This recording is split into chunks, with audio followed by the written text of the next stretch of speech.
Okay. What I might do while I'm waiting for Geoff to come back is introduce myself. I'm Christina Nielsen. I'm the founder of Metavision. So I've been with Metavision from the very start. And how I came to start the Metavision Institute and start a course, I didn't really intend, mind you, to start a school or a whole big thing that we've become, but rather to offer a course that I felt meets the needs of the times. And I was teaching elsewhere, and a few of the students said, we'd like you to teach. Could you teach something of what you've got? They could see something in what I wasn't teaching where I was. And that was the push for me to start.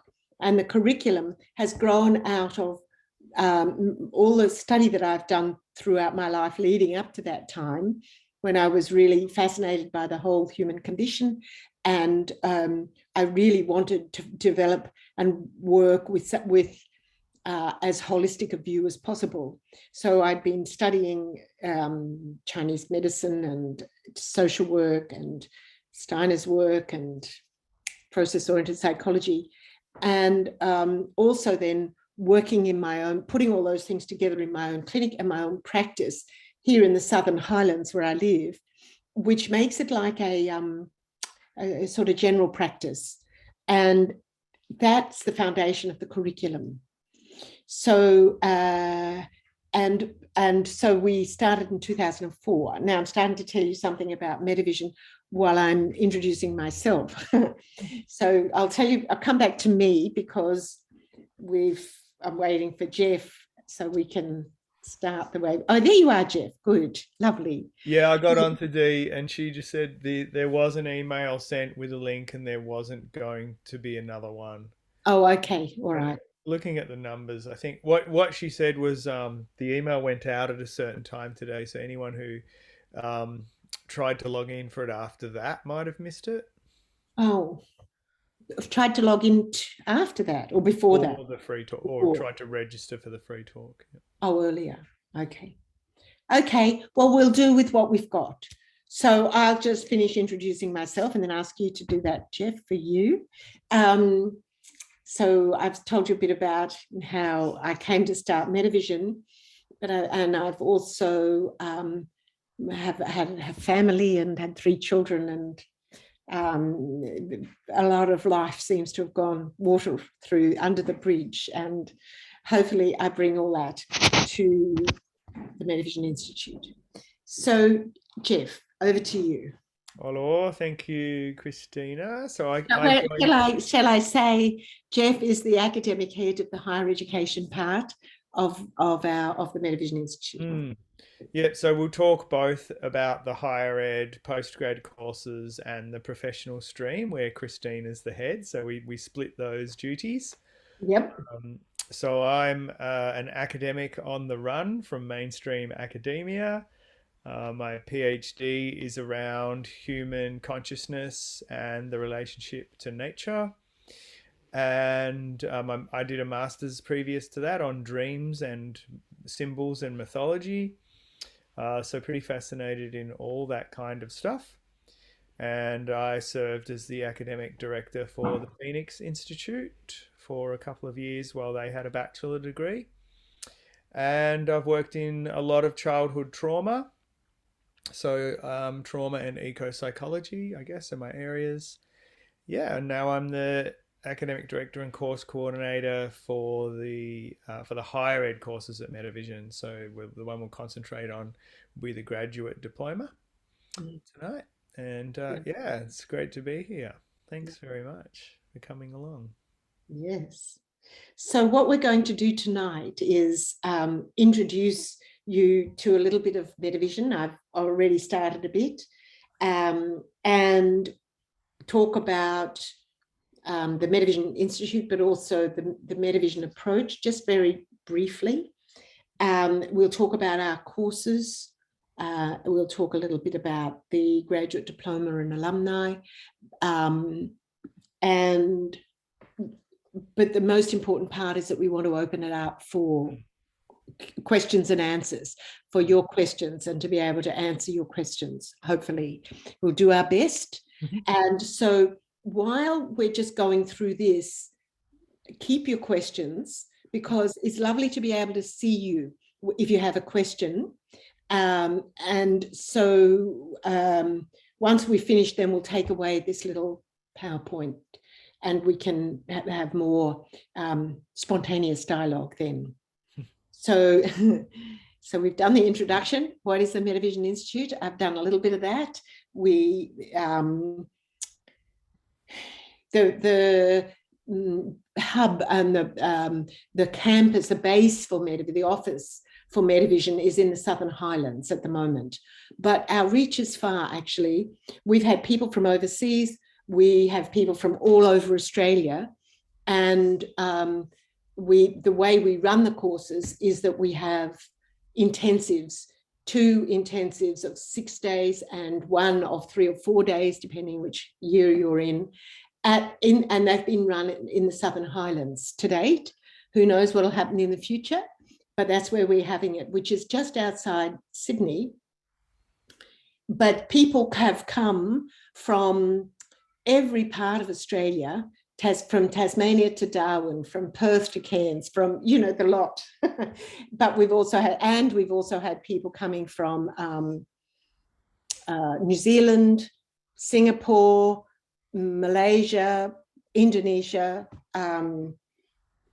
Korea, all over.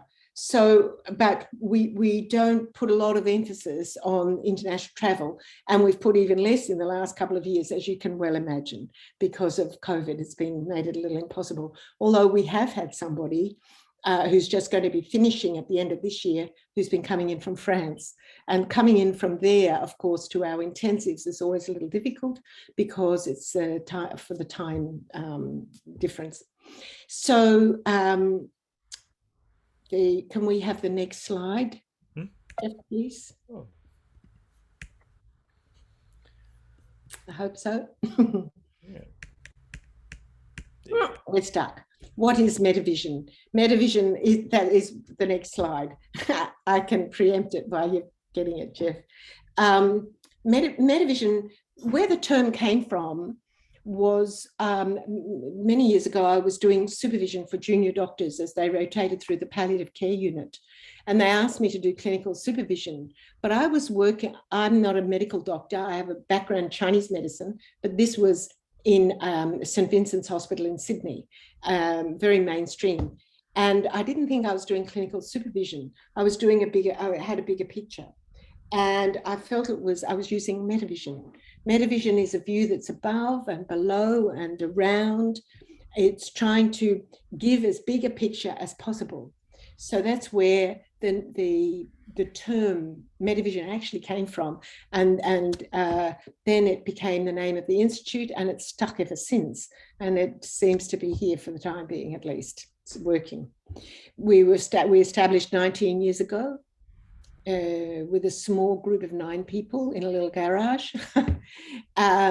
We've been accredited, we were accredited with the ACA, and then we changed to PACFA in 2011. One way or another, we've been accredited with PACFA ever since.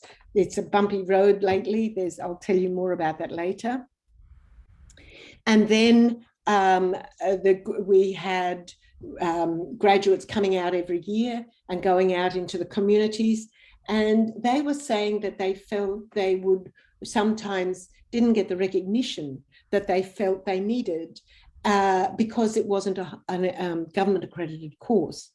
And also within the industry, there's been a growing desire in counselling and psychotherapy to have it more recognised and accredited, and particularly at a higher education government level. So we went for higher education accreditation, which is a huge job for a very little organisation like us. And miraculously, we succeeded in getting through and getting our courses accredited as a graduate diploma and master's. That was a mammoth task, exhausting. It also meant we had to I felt a bit like Cinderella's sisters trying to fit a certain sized foot into a shoe that didn't fit. We had to squeeze in to the higher education or the TEXA requirements, but we were able to do it. And it's enabled us to have our courses recognized in this way, which gives it a lot of standing and credibility within the community. It's not that and it gives a few more employment opportunities.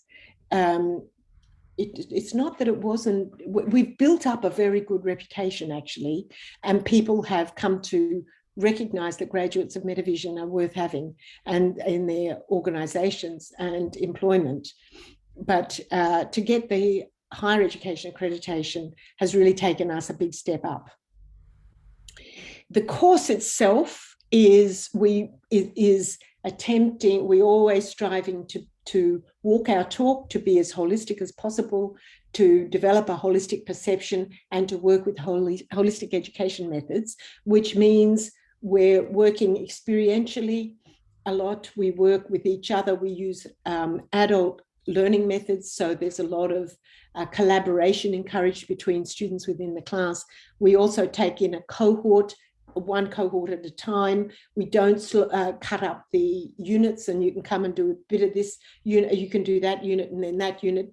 The curriculum itself also has a coherency that runs through the whole program. So each unit builds one on the other.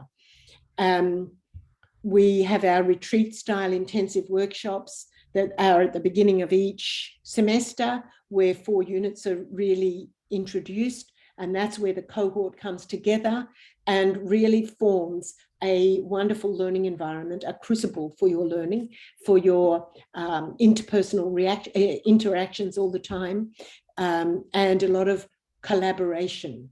At the end of the course, students often say, actually, they thank us for the course, they love the course usually, and then they always turn to their colleagues and say, and I couldn't have done it without the group, without you, my colleagues.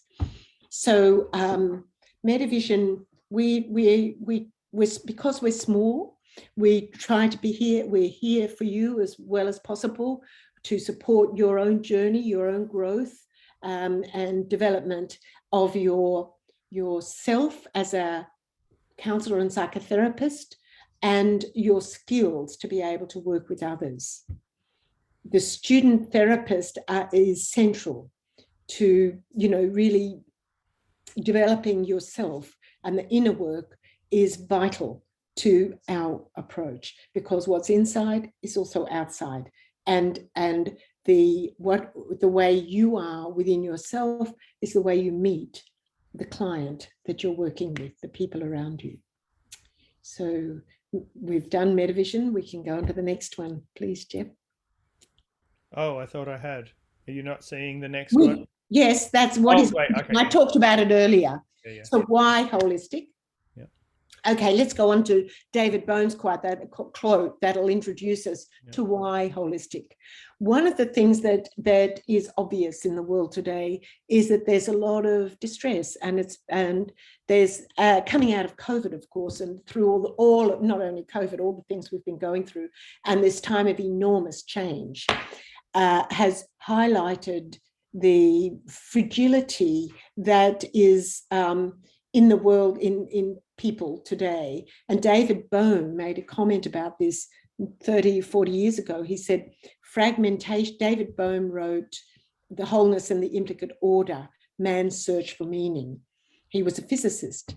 And he said, fragmentation is now very widespread, not only throughout society, but also in each individual.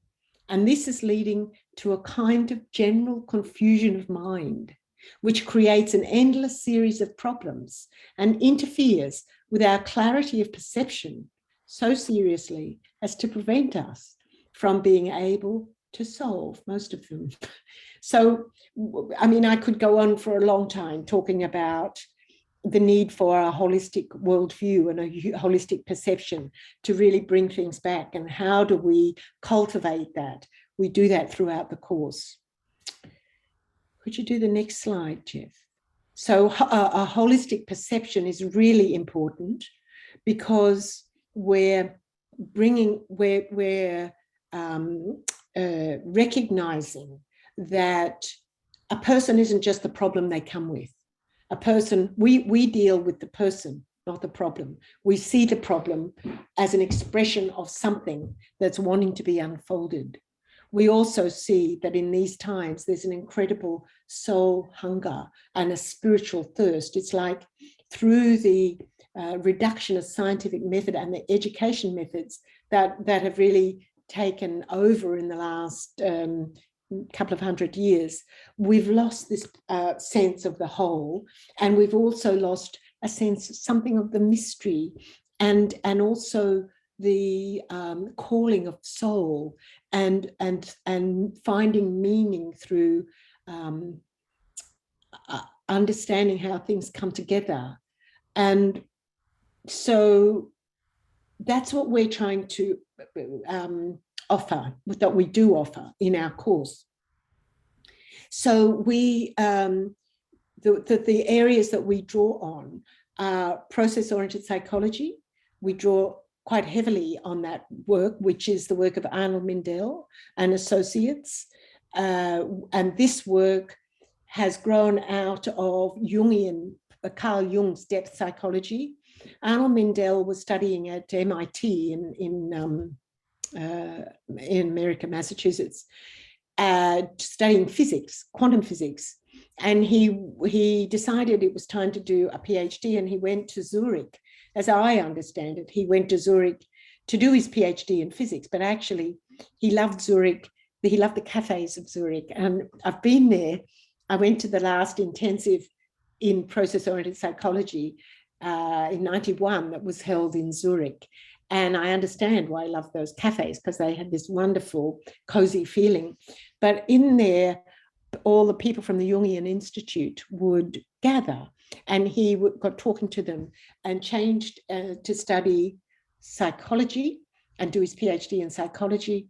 And out of his quantum physics, the Jungian depth psychology and Eastern spirituality, he developed process-oriented psychology. And that has been gives a wonderful structure and framework for our approach. But also in my background, I've studied Chinese medicine, so I'm very alert to the subtle energies of the human being and the qi, and also Steiner's spiritual science, which also looks at body, soul, and spirit, and the subtle energy. So I don't bring in much Chinese medicine into this course because there's not time, but it's in the background. All these things are woven together. So out of the years of the curriculum developing and maturing, the Metavision Institute has grown. The Metavision, model has been able to be framed up. Could we have the next slide, please, Geoff? So we've got a model. I won't go into this in any great detail. We certainly do in the course, but you'll find it on the website. So there's a lot of influences on our approach. You can see where the roots are coming from: process-oriented psychology, Taoism as a deep Eastern spirituality that's in both Chinese medicine and process-oriented psychology, anthroposophy, which is Steiner's work, Western counseling and psychotherapy methods, nature, all these, and modern, the new sciences and medicine, all these things come in to help influence our work. Can we have the next one, Geoff, please? So what we found is that there's the awareness is in a continuum.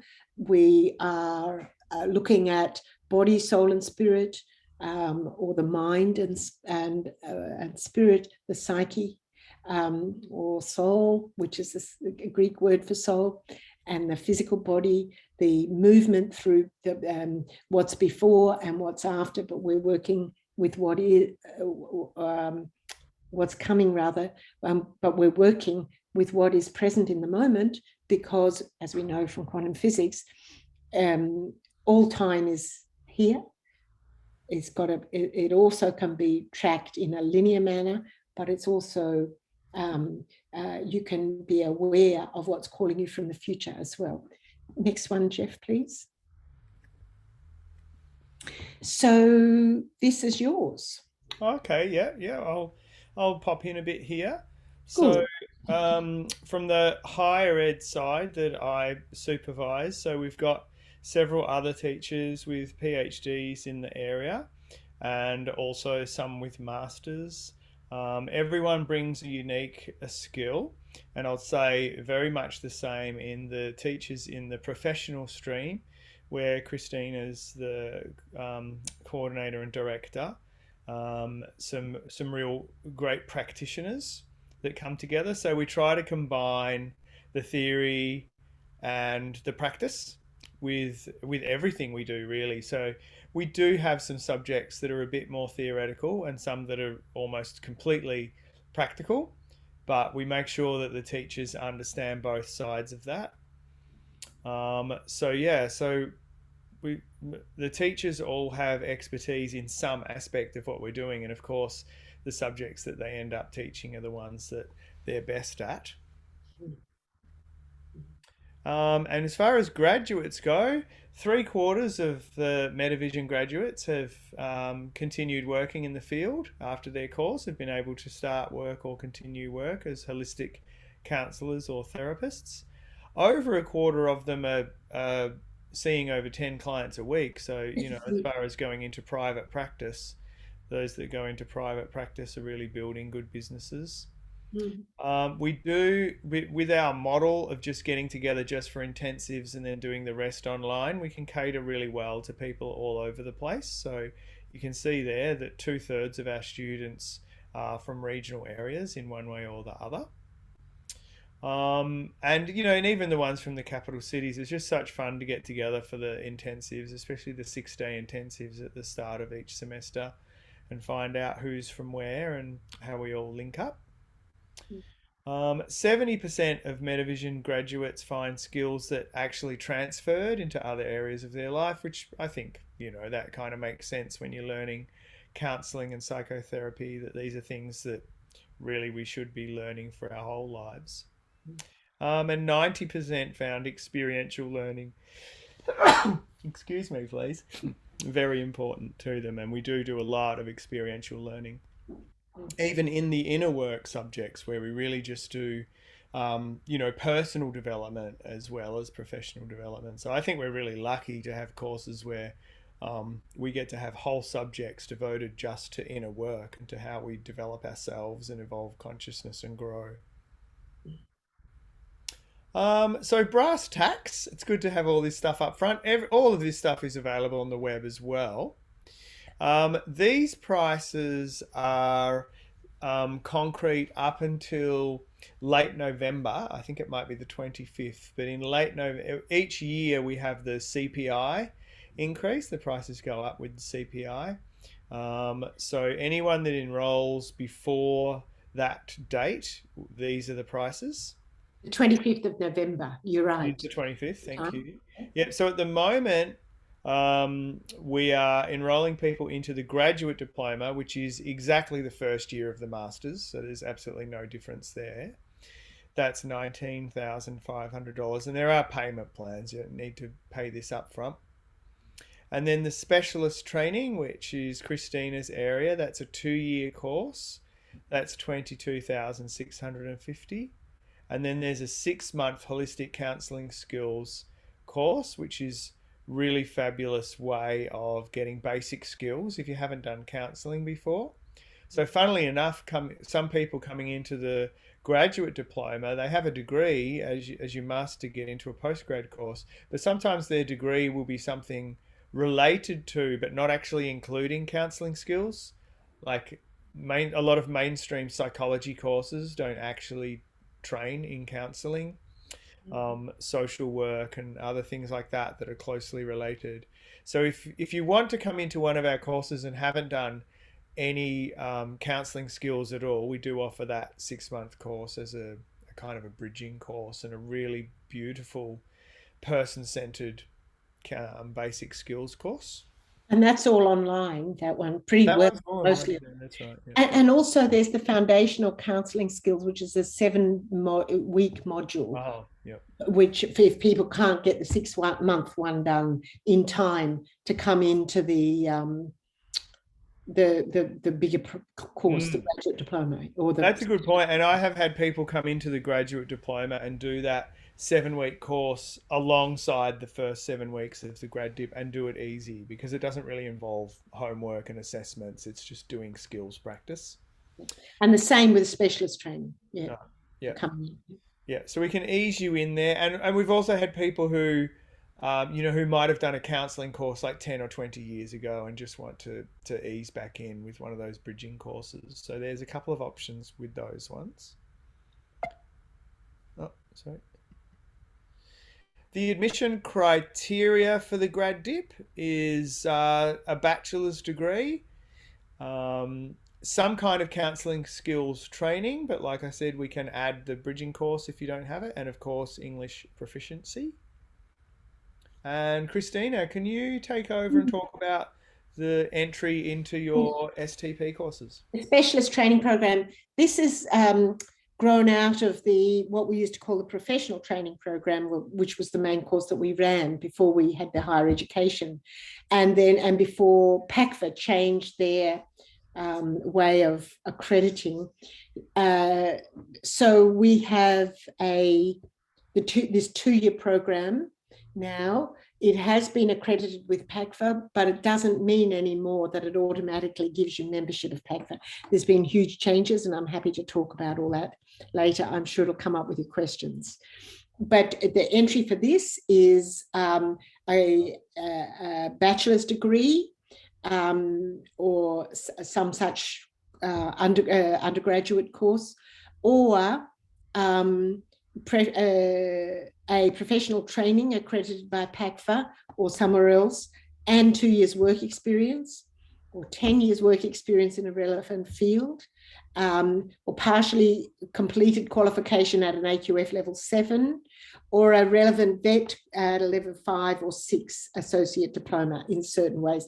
Now, all this has been what we've submitted to PACFA, but PACFA have changed their requirements, and it's got to be so confusing that actually the course is fantastic. It's very, very, the curriculum in the specialist training program and in the graduate diploma and master's 2-year program, if it's in the master's, it's a 2-year program, same as the STP. The curriculum is very much similar, what we cover, but there is a different emphasis.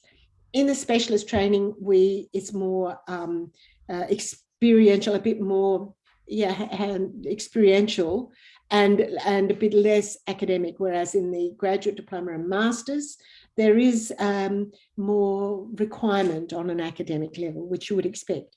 What also I've realised is that one of the strengths of our course is that we can be open to a whole range of different people, and that actually, if it depends on where you're wanting to go with the training that you come in for, or that you come in to do with us, where you're wanting to take it will determine where your entry point and what course you might come into.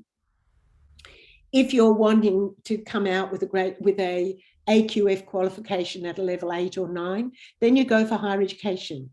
If you want a qualification where you can start to practice as a counsellor and also a psychotherapist, then you can come into our specialist training program, and then you can become a member of a variety of places depending on what you've come in with and which association you might want to go into and what their requirements are, because they've changed them a lot this last year. It's been incredibly difficult for a provider to keep abreast of what they're doing.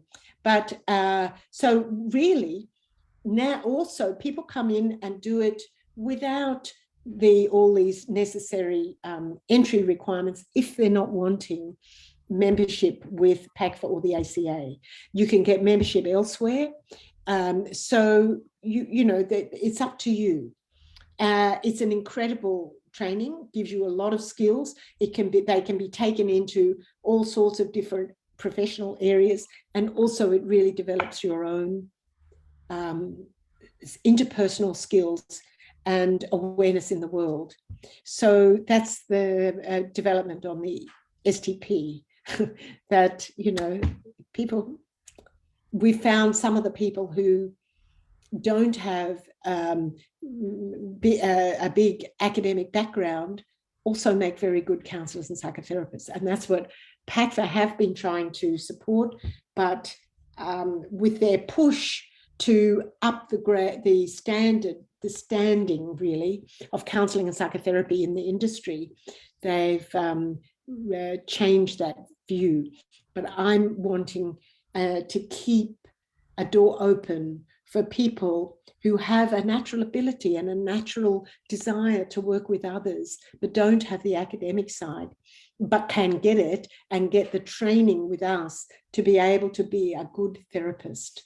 I want to be able to embrace those people as well. So it's up to what you want, where you're wanting to go, as to where you want to come into our courses. That's the next one, Geoff. Is there another one? Slide. Oh, there you go. The master's accredited with TEXA.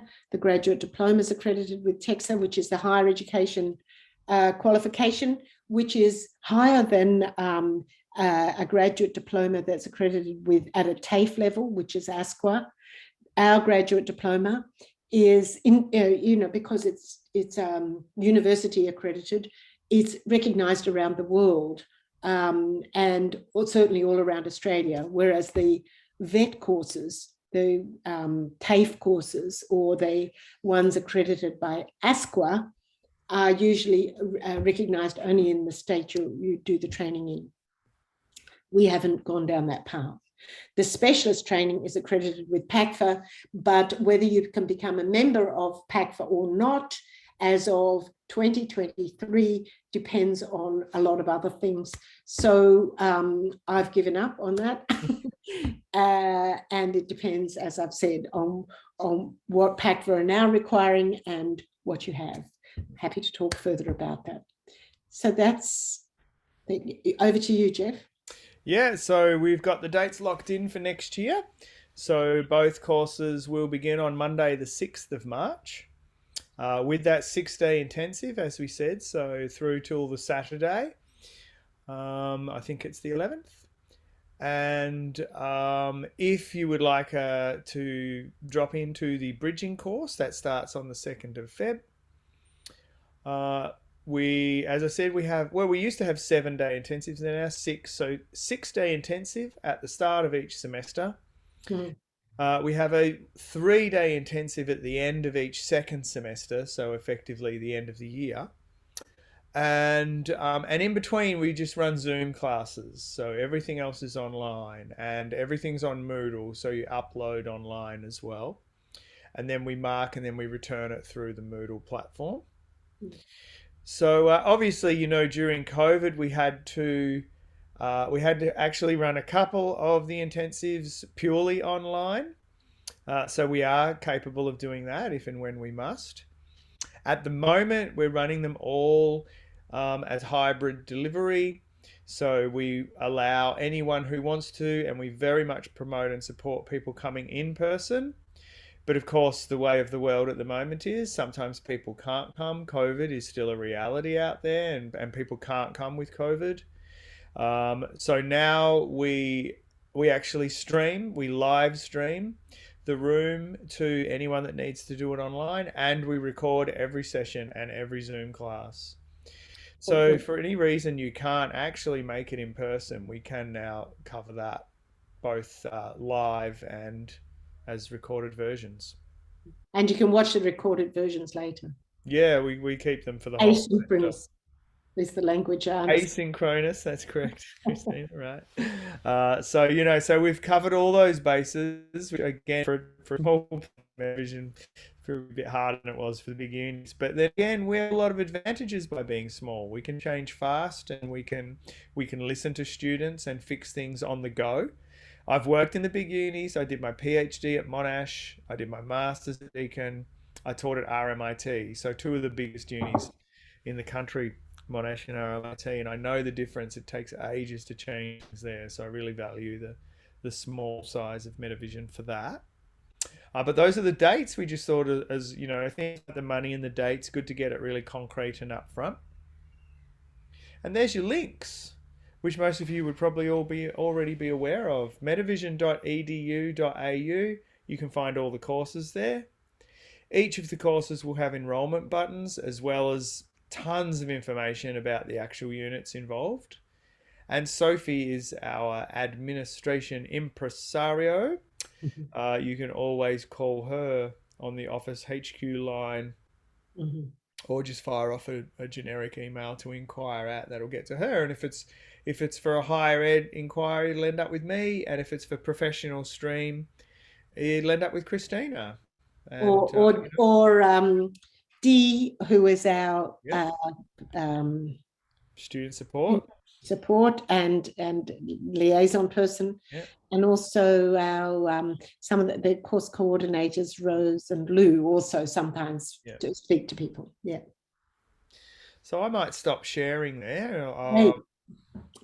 Probably all got that info, and then we can open the floor. Christina, would you like to? Beautiful, love to, and welcome you all. If you'd like, if you've got questions, we have a chat room here. You see down the bottom of the screen, there's a chat. You can put a question in there. You can put up your hand and speak and ask and comment, whatever you would like. Anybody got? Yes, Claire. Thank you so much. Thank you. I just wanted to clarify the specialist training, if that's okay. Absolutely. I was writing notes and I think I missed a little bit. But if I don't have a counselling background, can I do the bridging course and then still go into the specialist training, or did I need to be, more you can do the bridging course. Prepared. You can do the. Oh, sorry, I've just lost you. Can you hear me? Hello. Yeah. You can do the you can do our bridging our foundational counselling skills bridging course, which is the 7-week one. 7 weeks. You can also do, if you wanted to, you can enroll in the HCS, but you'd have to wait until the beginning of next year now. So you'd have to do that then in parallel. But you'll probably find we do a lot of. We expect people to come in with a bit of foundational counselling skills, so you can really work with each other. And then also, as well as we're building our process-oriented skills and our ability to work in depth through the process model, you are also building counselling skills. And at the end of the first semester, you submit a 20-minute or so video and get feedback on that, on the counselling as well as the approach that we're using, our holistic and process-oriented approach. Okay, great, thank you. And coming out of that, if I was to go down that route, yes. Do I have a psychotherapy qualification? You will come out with counselling and psychotherapy holistic practice in the training area. Mm-hmm. That's the title of the course. The first year, if you can leave after the first year if you want to, we don't encourage it, because the first year is the foundation that the second year builds on. Chris, thanks for coming. Thanks for letting us know you have to go. If you've got any questions, shoot them through. I've lost my track now. What kind of what's the you come out with counselling and psychotherapy holistic practice at the end of the second at the end of the first year. We call it counselling. If anybody leaves at the end of the first year, you can't, I wouldn't encourage you to think that you can do 1 year and then go out and practice. There's no government regulations in this field, which is why the peak bodies such as PACFA and the ACA are trying to up the standards and get counselling and psychotherapy recognised as an allied health profession. So things are going up. So it's a good time to get in, really, if you want to build, because you can come in and build your skills over time as well. Yeah, great. I have to, I might, because I don't want to eat up too much time, but I'm going to have to sort of maybe talk to somebody about the best avenue for me, because how I want to use it is, I know how I want to use it. Yeah. You so do? I need to chat with someone. Yeah. Well, I might give you a call tomorrow, or that'd be great. But you could also ask another, how do you want to use it? That might help someone else. I don't necessarily see myself. I mean, I'm drawn to the specialist training, being that it's experiential, and that's how I really thrive in learning environments rather than the traditional academic. So that feels good for me. And I work in the holistic space, but I don't have counselling as a background. I do somatic therapy and different stuff. So how I see it is integrating psychotherapy into what I do, but not doing it as a sole path. Yes. So maybe the specialist is good for me rather than needing to do the masters. I need to just sort of work that out. Yeah. Yep. Good. Love to talk about it further, but certainly that's one of the areas that was in my mind when I developed the course, because I saw people working in Chinese medicine, for example, and I thought, you need better counselling and interpersonal skills. You do you, Lucinda? Great. Sorry, I was just saying I've actually got little people to put to bed. Oh, I see. Yeah. Okay. So there's a couple of questions here. Karen, I'll answer yours, and then Rowan, I see you've got your hand up. Christine, which course would you recommend if you aim to be a counsellor in the community? Is it the specialist training? If you want to be a counsellor in the community and be employed, some NGOs will take people through our specialist training. If you want to get a community government job, you're better getting a graduate diploma, probably. So maybe we need to take that a bit further, Karen, if you... Yeah, I'd say the same. It's a bit of a piece of string, that one. Like, I felt like the way Claire put it, to me, was a little bit more clear cut, because it's about her learning style. If your learning style is experiential, I think the STP is more suitable. But counsellor in the community, there's actually so many levels of that. Yes. Yeah, I'd agree. If you wanted to go government department, large org, you'd probably be better off with the grad dip. But if you wanted to go, local centre, or really kind of hands-on grassroots type thing, the STP could cover it. So yeah, there's a little bit of flex around that one, I reckon. I might have to have a chat to both of you, because there's the possibility of being in schools, but also in a commercial counselling organisation for families. So I'm not quite sure which one I should look at. So maybe I should talk to you later, Christine and Geoff. Yes, we're happy to talk to you. Both of us are. Thank you. Yeah, off the top of my head, I'd say both schools and corporate orgs would probably be preferring a grad dip. Okay. Let's talk about it and see exactly where you want to go. Rowan, you've got your hand up. Just wanted to ask you, Geoff, what your opinion of how much workload a week the graduate diploma would be. I know it would probably range, but roughly. Yeah, look, I like to say I really like people to have a couple of days clear for it, Ron. Yeah, and I do get the range. But when someone says, okay, so I've got this and I've got 1 day spare, I'm always just a little worried that it's going to be hard on them as we really drill down into that mid to second half of semester and there's a few essays due. Yeah. What kind of how many essays and what kind of size are they then? Sure. Well, there's 4 subjects a semester. So basically, so first semester 101 to 104, second, so it's quite mathematical in that way. It's a grad dip too, so I've got to say, like, as far as the actual things like essays and word counts, those are basically given to us by TEXA. We get very little choice on that. So you'll get something like, an average would be this in a subject. You would get something like a 2,000 word essay, another one at the end of semester, and maybe some forum threads, or another For subject. each of those subjects. Yeah, that'd be for one subject.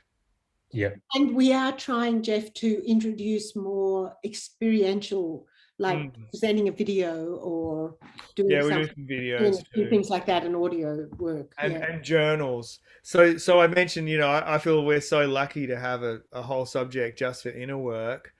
And in that one, you really just write reflections of your journaling.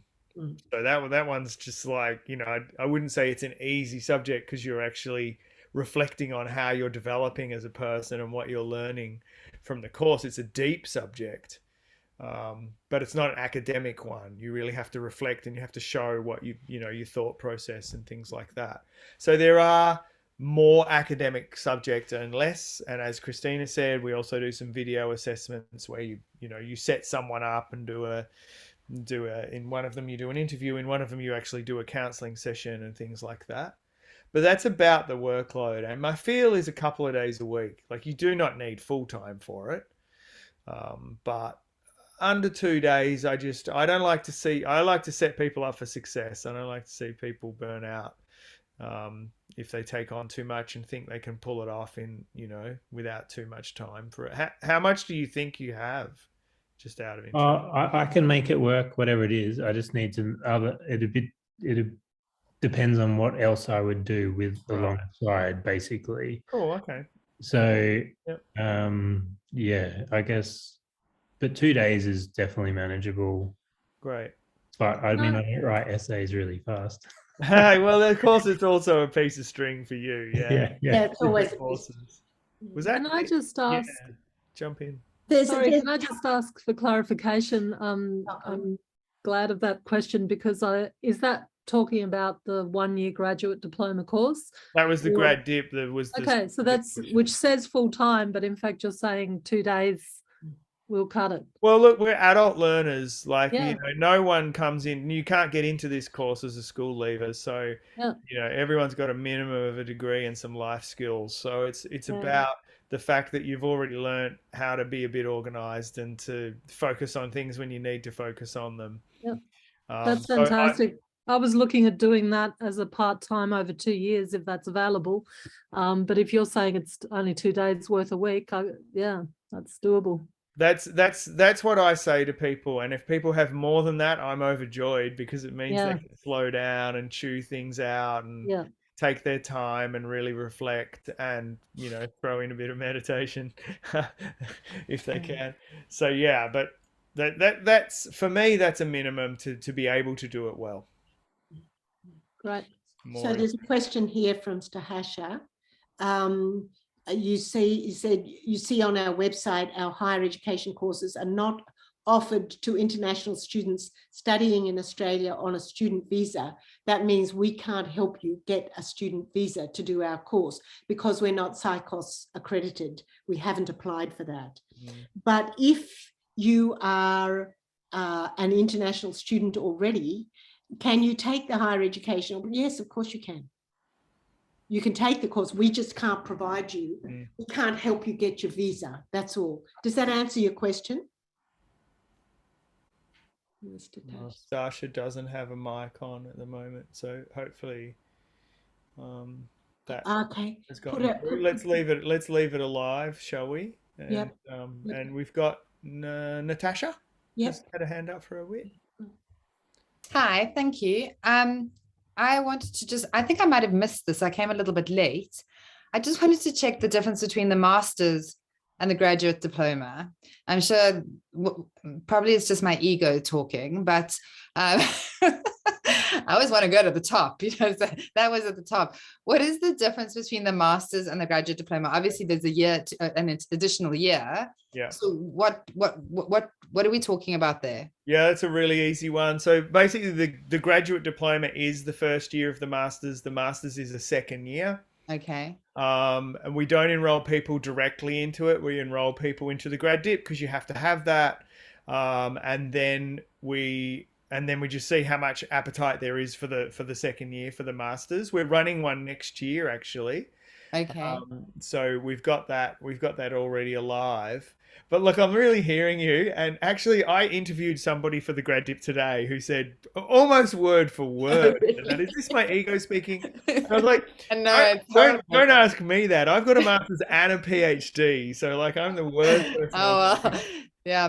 But what I say, I don't think it's not ego. It's appetite for knowledge. Like if you want that, if you're driven to drill down into a field that deep and to absorb that much information, then that's what you want to do. It's not necessarily ego. It's for me, it's a spiritual path as much as anything. So you start with the graduate dip, you do that year, and then if there's enough people and enough or when really, or when, so I could do the graduate dip, and then in 2 years' time, there might be an opportunity to do the masters, and I could then join into that. Well, it might run straight on, but of course we're constrained by reality. Like if we don't have a big enough group to go straight on, then we'll just hold back, do another grad dip, and then put everyone together. Okay, no, that's perfect. That's what I wanted to know. And the other thing I wanted to ask was, there is, I would assume, a certain amount of hours that you have to do within a counseling environment. Yeah. Yes. What is the requirement in that year in terms of those hours? How many hours are required? Well, I'll speak for the grad dip. I think it's the same for Christina. The grad dip, you have to do 100 hours placement. Yeah. And 15 of those hours have to be client contact. Okay. You know, you amass so many other hours doing admin and setup and intake and write up and debrief, and we offer group supervision. Okay. As well as, you know, hopefully you'll be doing your placement in an organization where someone there will give you supervision specific to what you're doing with them. But that's the basic breakdown of ours. Is that the same, Christina, in STP? Yeah, I think it's the same. Absolutely. 100 hours of placement is required. This is, what do they call it? It's got a particular term, learning, you know, in an organization. Work integrated learning. Work integrated learning, that's the term, yeah. And it is working, you do need to get 15 hours in the first year, and in the second year, it's 25 hours. 40 hours all up of face-to-face counselling is the minimum. But then there's other work around, and, you know, you can, some people actually have private practices and they work in their private practice and build up their hours that way.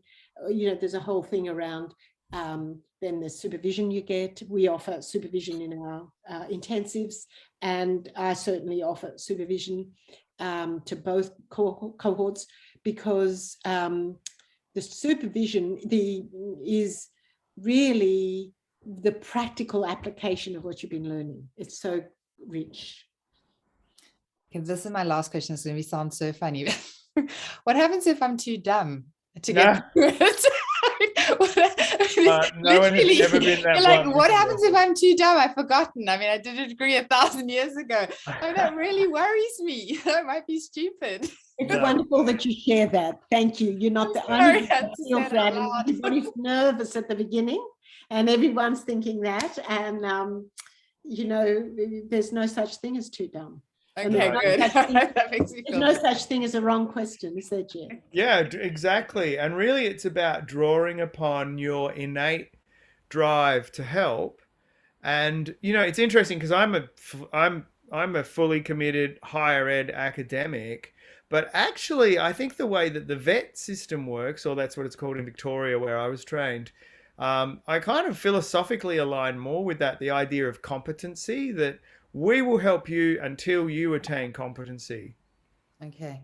You know, so if I can see someone going along in the graduate diploma and I'm thinking, I'm not sure they're quite getting this, then I'm not going to fail you. I'm going to go back and say, hey, there's something you're not quite getting here and I want to help you to get it. And we have tutorials and people to help with that. Yeah, we've got academic support as well. And lastly, I just want to add, by the way, because we have a yoga instructor in a course at the moment, and she was really quite terrified of her lack of academic skills. Similarly to you, she hadn't done anything like this for a very long time. And really, and actually her first work was academically pretty sketchy, but she was very open about it. And so it was really easy to have conversations with her and say, yeah, I'm going to really need to help you here. I can't believe how quickly she just shaped up. You know, she's like, oh, okay, so that's what I do, just to turn my stream of consciousness into an essay. That's how I can order it, right? I get that. There's the question, I can answer that. So it's just a way of working with how you work. And, you know, yeah, we're small enough to be able to help you as an individual with that. I think I was just worried about the academic language and that kind of, you know, that stuff is probably my concern. It's the language. It's the language, but you know, again, I'm not interested in jargon. I think that terms are important. Definitions of terms are important. So we do spend some time defining terms, making sure we all know what we're talking about. That's important. But you know, academic language, it's not used in psychotherapy as a bar like it might be in, you know, continental philosophy or something like that. So no, there's heaps of support for that. And really what it's about is it's more about compassion and deep listening and empathy than it is academia. And self-knowledge, growing self-awareness. Cool. Yeah. That's so awesome. Thank you so much. That's just clarified so much. And I'm really looking forward to giving it a go. Nice one. Thanks. All right, we got a bit of a lineup there. Phil, who, if I am not sadly mistaken, is in a tent, which impresses me. Hi guys. Hi. Yes, this is the spiritual journey, you know, the real thing. So my question is regarding the 2 years specialist training. After that, even if I don't get the PACFA membership, would I still be able to work as an independent psychotherapist? Yes, you would. And because there's no regulation to say you can't. What we would recommend is that if you don't get PACFA, there are other organizations you can become a member of. We do recommend that you become a member of an organization because it adds to your legitimacy in the community. But a lot of people are working that way. Okay, no problem. All right. Thank you very much. Definitely. And you will definitely have the skills. If you did that 2-year course with Christina, you come out, you'd be practicing, no doubt. So, then you had Nadia, who I know. Hi, Nadia. Hi there. Hi, Geoff. Ecotherapy talks and courses. Yes, which were wonderful. So I'm kind of like, my question backs off actually Natasha, and I'm wondering what would be the most appropriate course for me to take. I left school when I was 12. I left home, left school, and started working and traveling when I was 12. So I don't have an academic background, but I have a very, very rich, deep, wide lived experience and a long practice in studying Buddhism, a deep focus on the well-being of our planet, and I'm also on the board of an organization that's bringing the tools of inner resilience to schools worldwide, because I'm deeply passionate about education as well. And I was also on the board of another school. So I'm passionate about education, even though I haven't been educated. And I guess it's because of that I'm so passionate about seeing reform. So I'm wondering what would be the right path for me to be able to participate in these courses. Would it be that I could do the foundational counseling skills, then the holistic counseling skills, and then the specialist training? And then and then I guess, you know, what would that mean for me again for the PACFA? You could, I mean, the best course for you is the specialist training to get to. It depends when you really want to start. You could do the bridging course. Have you done any counseling skills at all before? Not counseling skills, but the organization that I'm on the board of, Contentment Foundation, is based on, you know, active listening, compassion, kindness, community, and all of that kind of stuff. So there are pillars but not a counselling course per se. Yeah. So it'd be good to have a conversation about that. But certainly without the undergraduate degree, you'd have to come into the specialist training. But this is you're exactly the sort of person that I was referring to before when I said I want to be able to have a pathway for people at this stage still, who can come into this area, you learn the skills, take them out into the world in a diverse range of places and ways. That's what our course is about, because that's what's needed in the world. So would that mean that I would need to do one of the other two first before going into the specialist training? Yes, but you could do the foundational counselling skills, which is the 7-week course that starts in February. Okay. The aim of that is before. And if you wanted more of that, you could continue with that to make it, because it's also the first phase of the holistic counselling skills. So if you did want to continue down that path, but you probably wouldn't need to, because you'd pick it all up in the specialist training. But you'd need a course. Yeah, I would agree with that. I think it's really important to know that all these things bolt in together really neatly, Nadia. And like, having you in that ecotherapy course, you're a beautiful listener, and that's so important. And your interactions and what you had to offer was so rich. But you can just start the 7-week course, and you can easily do that alongside starting the STP. And then if you feel like you want to keep going, that's 1/3 of the 6-month course. You have a little break and then you keep going. Or you say, yep, got that. Happy with what I'm learning with Christina in the STP.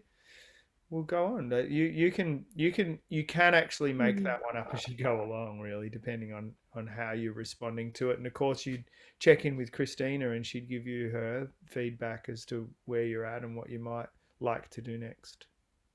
Wonderful. Thank you so much. Very welcome.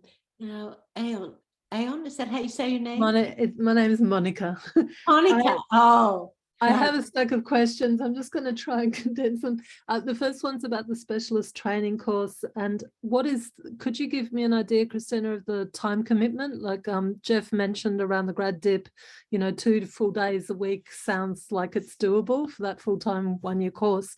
What's the situation for the specialist training in terms of time commitment? Well, it's similar.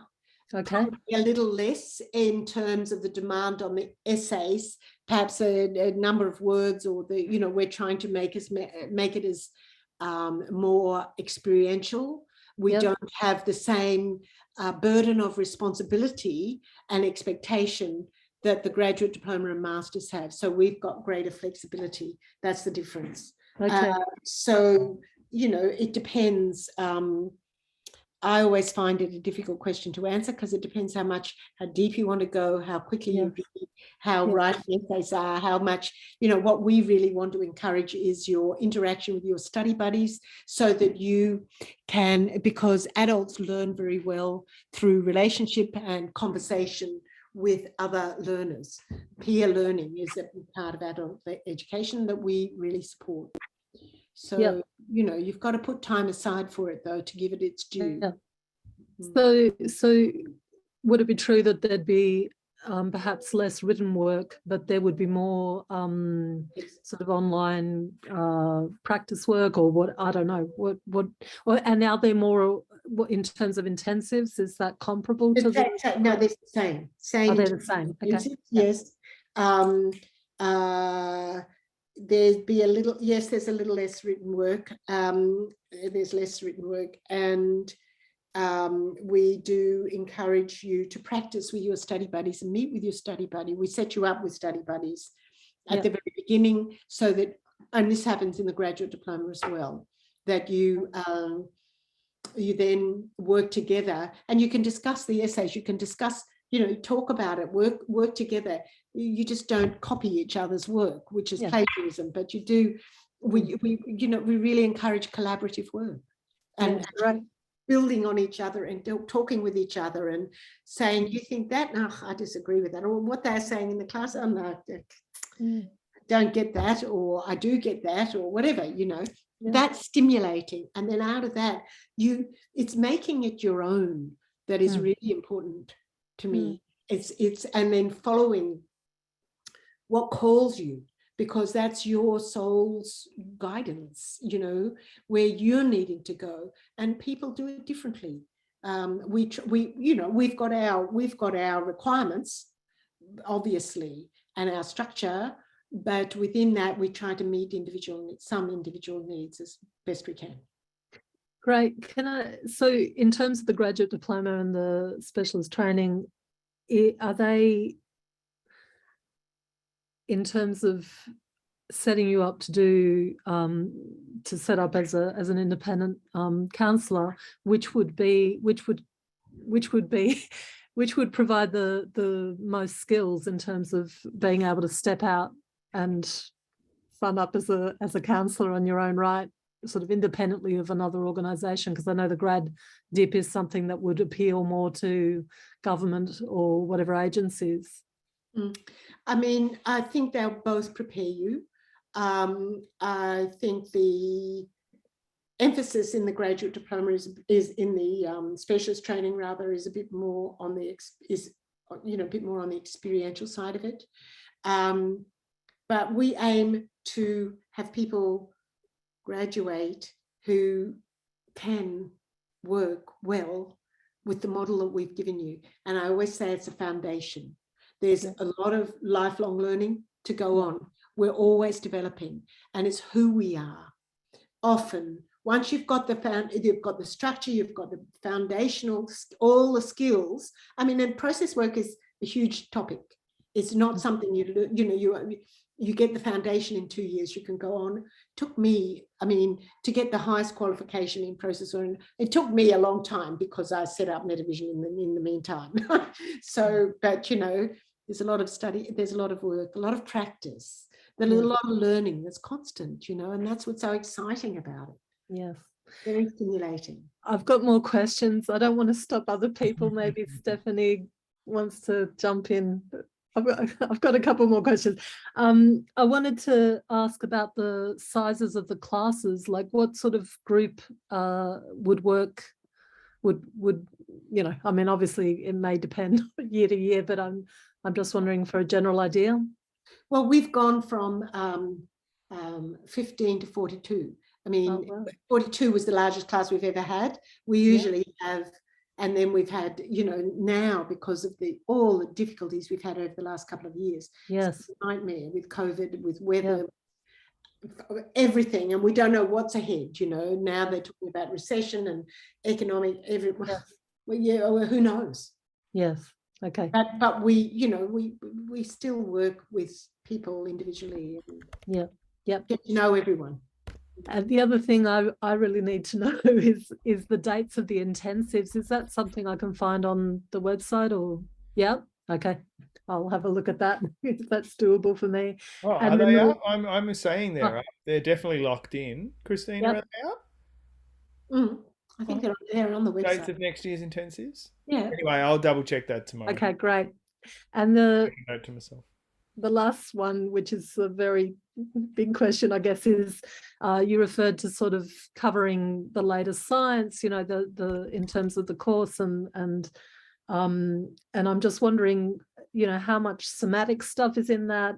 Does it cover, and this is either of those courses, does it go into things around polyvagal? I'm just wondering what.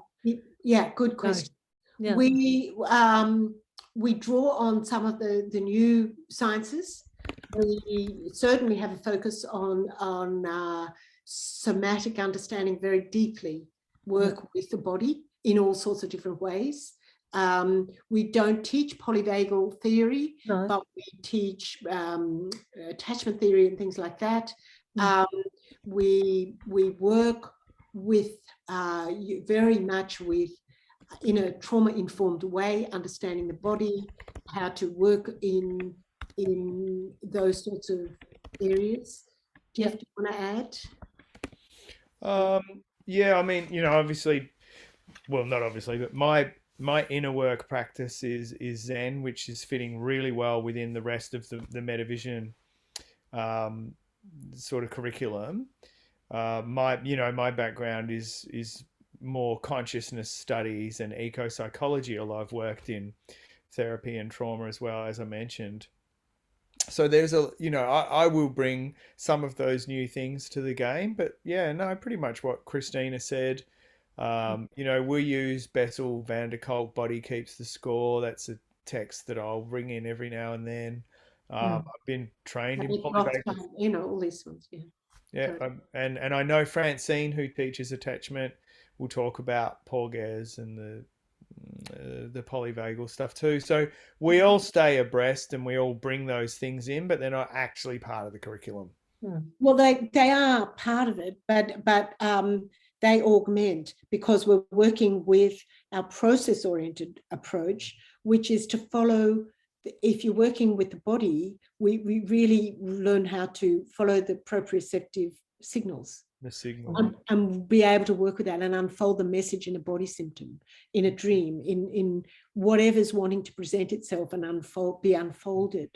And we try to really follow and unfold the process rather than know what should happen.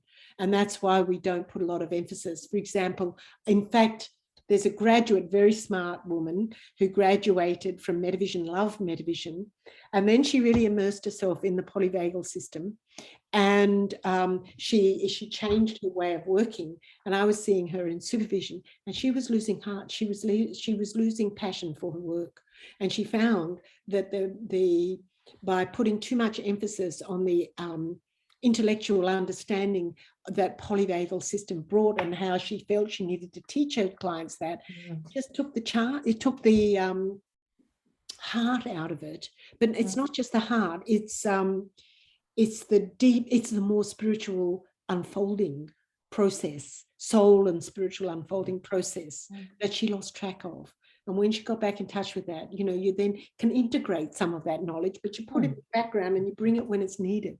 What I say is that we build a big toolkit that we can draw on in different ways, and each person does it uniquely, and that's important. Thank you. And we don't want you to be clones of us. Okay, thank you.